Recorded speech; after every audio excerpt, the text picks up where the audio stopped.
बापूजी आपका स्वागत है। और आज हम एक और गूगल का क्वेश्चन लेके आए हैं जो सबसे ज़्यादा सर्च होता है कि व्हाट इज सीन, माने पाप क्या है, पाप की व्याख्या क्या है आपके हिसाब से, आप बताइए। देखो, पाप माना किसी आत्मा को, मनुष्य आत्मा को दुख देना या किसी प्राणी मात्र को भी दुख देना, ऐसा कर्म करना कि किसी प्राणी मात्र को भी दुख देना, उसको पाप कहते हैं। कि जैसे किसी को दुख देकर या झूठ बोलकर उसको चीट करके पैसा लेना, पैसा कमाई करना, या जब जरूरत की हेल्प हो और आप हेल्प कर सकते हो किसी मनुष्य आत्माओं को, तो भी कभी हेल्प ना कर सको, वो भी एक पाप है। ठीक है, समझ में आए? तो पाप की डेफिनेशन, अगर बेहद की बहुत बड़ी पाप की डेफिनेशन तो सब जानते हैं कि दूसरों को दुख देकर, जो दुख देना माना एक पाप है, क्योंकि नेगेटिव रिकॉर्ड हो जाता है आत्मा के अंदर। ठीक है, आत्मा के अंदर जो कारण शरीर है ना, कारण शरीर में ये कोई भी कर्म रिकॉर्ड हो जाता है। मनुष्य का कोई भी कर्मों का कारण शरीर में रिकॉर्ड हो जाना, तो नेगेटिव जो अप्रोच होता है, सामने वाले का नेगेटिव संकल्प चले, सामने चले मनुष्य वाली आत्मा हो चाहे जीवात्मा हो, वो भी नेगेटिव तुम्हारे से दुख देते हो तो वो भी नेगेटिव, हल्की सी सोच होती है उसमें, होती तो है। जैसे आप एक वृक्ष को काटते भी हो, हाँ, तो भी वो वृक्ष में भी तो चैतन्य शक्ति है ना, हम तो उसको आत्मा कहेंगे। क्योंकि भगवान कृष्ण ने वो दो वृक्ष को आंखली टच करा के नहीं, उसको गांधर्व, दो वृक्ष गांधर्व बन गए थे। हाँ, गांधर्व बन गए थे, तो गांधर्वों को मुक्ति दिलाई, वृक्ष बन गए थे गांधर्व। तो गांधर्व तो दूसरे लोक में लेते हैं, मनुष्य भी हाई क्वालिटी है वो तो गांधर्व। तो किसी के श्राप मत जाते थे तो वृक्ष बन जाते थे। तो कोई जो ज्यादा, मैं बताऊं कि आजकल जो ज्यादा नेगेटिव होते हैं, जो ज्यादा पॉल्यूशन फैलाते हैं, तो ये मरने के बाद वृक्ष बनेंगे ताकि उसको पॉल्यूशन ठीक करना पड़े। कर्मों का थियरी ऑफ कर्म तो यही कहता है। बाबूजी आपने एक वीडियो में ये भी कहा था कि कोई मनुष्य ज्यादा पेड़ काट काट करता है तो उसको फिर पेड़ बनना पड़ता है। क्योंकि पेड़ काटना तो वैसे तो देखा जाए तो ठीक नहीं है। पेड़ भी एक आत्माएं हैं, तो जैसे एक तुम मनुष्य काट डालते हो, ऐसी तरह एक पेड़ आत्मा को काटना एक पाप होता है। मगर क्या करो, अब कीड़े मकोड़ों को भी तुम मार देते हो, क्योंकि क्या करो, तुम्हारे घर में कीड़े मकोड़े तो मारना ही पड़ेगा। वो तो बापूजी देखो ना, दुखदाई भी तो जानवर है ना, ये मच्छर है तो मच्छरों को तो मारना ही पड़ेगा, नहीं तो वो तुम्हें मार देंगे। हाँ, तो मगर कहने का मतलब है ब्रॉड सेंस में, एक बात बताऊं, ब्रॉड सेंस में जो आत्माएं, जहां नेगेटिव आत्माएं, उनका तो विनाश करना चाहिए, वो तो गीता में भी कहा हुआ है। ठीक है, जो असुर है, असुरों को हड़ने में कोई पाप नहीं है। हड़ना माना मौत के घाट उतार देना, वो कोई पाप नहीं है, ऐसा गीता में भगवान कृष्ण ने कहा है। मुझे ये भी कहा है कि कर्तव्य पालन करते समय अगर तुम्हें किसी की मृत्यु भी करनी पड़े तो वो पाप नहीं होगा। जैसे बॉर्डर पे सैनिक मारते हैं। हाँ, मगर जैसे कोई, वो तो उसका धर्म है ना। हाँ, अपने देश की रक्षा करना उसका धर्म है, तो वहां हजारों को मार दे, कोई बात नहीं। अपने धर्म का पालन करने के लिए, जैसे जिसने जापान में बॉम्ब गिराया, तो वैसे तो ये मेरे हिसाब से तो एक पाप ही है। अपने धर्म की रक्षा ऐसी तरह नहीं की जाती। अरे धर्म तो परमात्मा ने बनाया, तो वो अपने हिसाब से करेगा ना, मतलब अपने देश की रक्षा ऐसी तरह नहीं की जा सकती। हाँ, ये तो तुम एक बॉम्ब करके आज एक परमाणु बॉम्ब का विस्फोट कर दो, सारी दुनिया का विनाश कर दो, और बोले नहीं मैं तो ये चाहता दुनिया खराब हो गई है। ये परमात्मा का काम है विनाश करना। अर्ध प्रलय करना, प्रलय करना, कल प्रलय करना, महाकल प्रलय, महाकाल प्रलय, ये सब परमात्मा का काम है, तुम्हारा काम नहीं है, वो करवा लेगा। हाँ, मगर मनुष्य को निमित्त बन जाता है तो पाप कर्म तो होता ही है। तो बाबूजी बात यहाँ पे ये थी कि मनुष्य की आदत ये पड़ गई है आते जाते रास्तों में लोगों को बद्दुआएं देना, गालियां देना।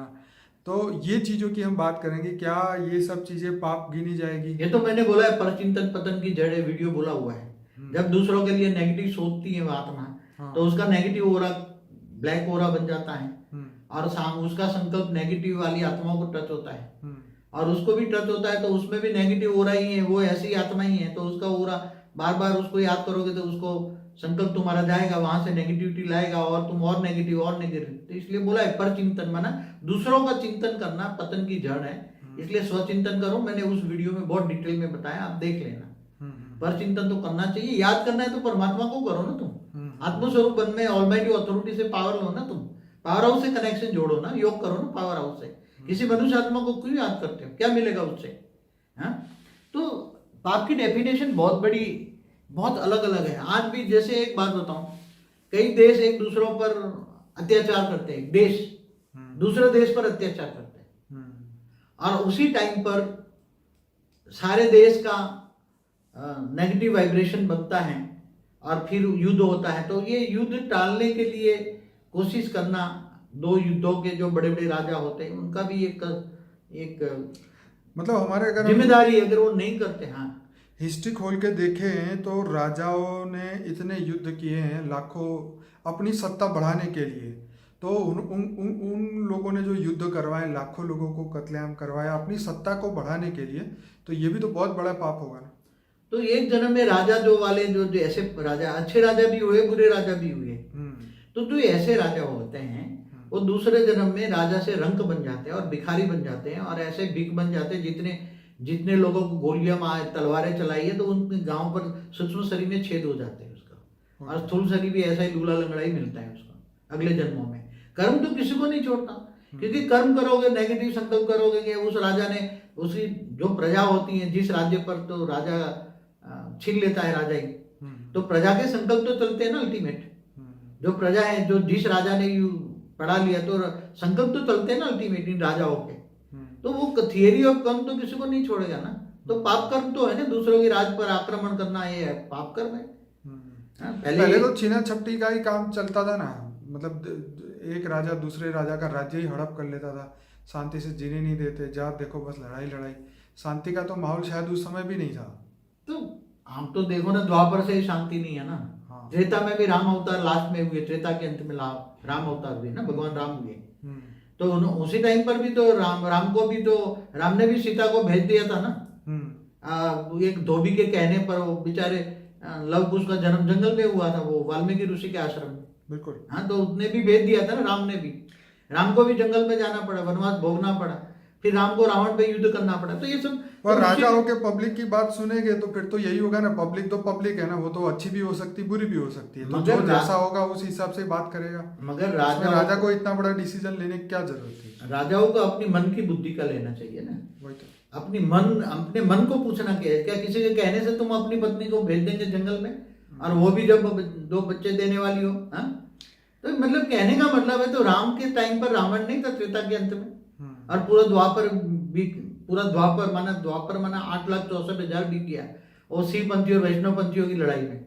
और बाबूजी शायद उस कारण का, उसके पीछे रीजन यही था कि नारद का जो श्राप था, विष्णु को लगा कि भाई तुम भी जैसे मैं वो तड़प रहा हूँ ऐसे तुम भी तड़पोगे, और तुम अपनी भार्या के साथ नहीं रह पाओगे, तुम्हें ये जाके वनवास जाना पड़ेगा। ये सब ये भी कहा जाता है, जो भी शास्त्रों में लिखा। मैं तो आपकी बात कर रहा हूं। ये जो आपस में लड़ाई झगड़ा का मूल कारण तो ब्रह्मा विष्णु शंकर ही है ना, इस ब्रह्मांड के।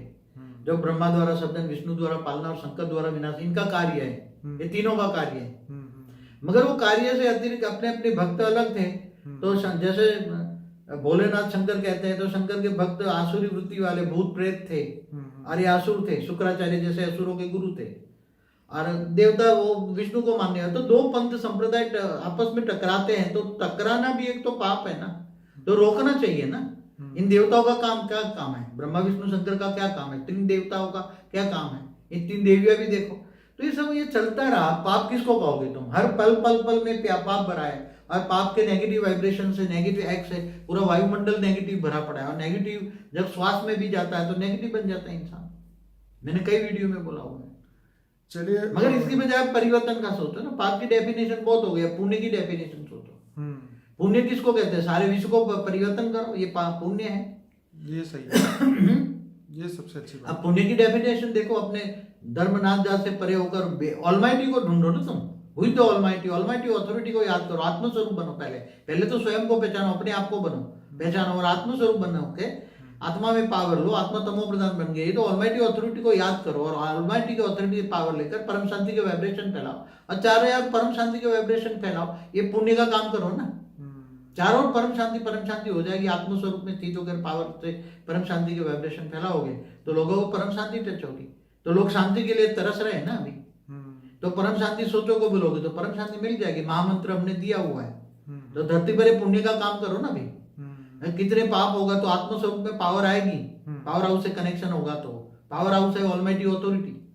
आत्मा में चाहिए परम प्रकाश, आत्मा को चाहिए परम प्रकाश, तो परम प्रकाश ऑलमाइटी अथॉरिटी के पास है। हाई कला का परम प्रकाश।